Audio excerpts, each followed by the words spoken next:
Hi, I'm Steph. I'm a trainee sex therapist, and on this unfeasibly warm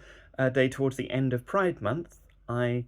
am carrying on my Pride Month and beyond, because chronic illness won't let me get it all finished in Pride Month, and my Pride Month and beyond tour around my bookshelf and the blurbs thereon, in which I skip past what you might expect a trainee sex therapist to have on her bookshelf, any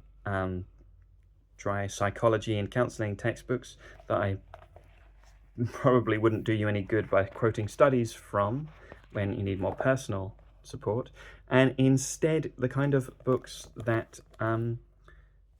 make it more fun and make it a more personal level. So this one is a surprising one, but I will explain why such books are on my bookshelf with an invitation at the end of this video. We're going back, and if you look back through my videos, you will find this name having been mentioned before, and I said there would be more, to Dion Fortune, Mystical Meditations on the Christian Collects. For people outside of the religious upbringing where that would be familiar, the collects are a kind of a prayer that you are led in collectively, a collective prayer experience, a sort of pre-written prayer to lead a congregation in together on through the different Sundays of the year. So Christmas Sunday, Easter Sunday, Pentecost Sunday, all kinds of church calendar Sundays, and the prayers that are specially written to collectively be led through on those days. And Dion Fortune was a sort of Christian-ish, sort of scientist-ish, who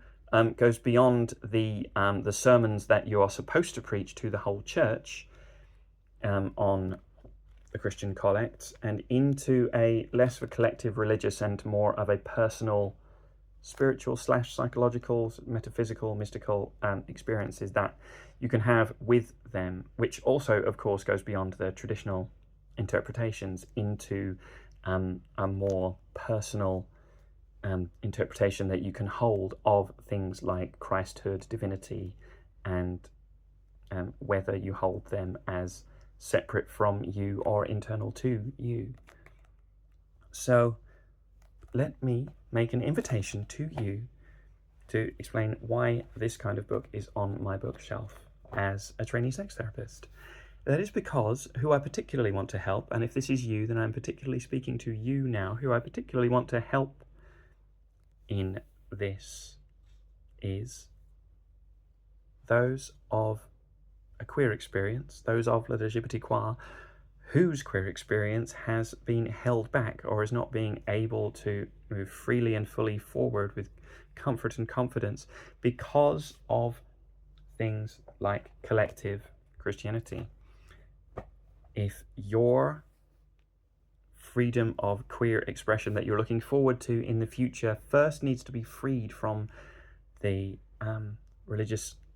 impact of the past or the religious responses that you've got to your queerness in the past, then I would love to spend some one-to-one online meetup time with you to gain some practice experience and to see what kind of help, advice, guidance, support, sympathy, empathy I can offer you. So whatever social media you found this on, I would love for you to send me a message if you would like that to be you, if you would like to reach out to me and join me in that. And whether or not it is Pride or just beyond Pride when this video comes out, happy Pride on a personal level to you.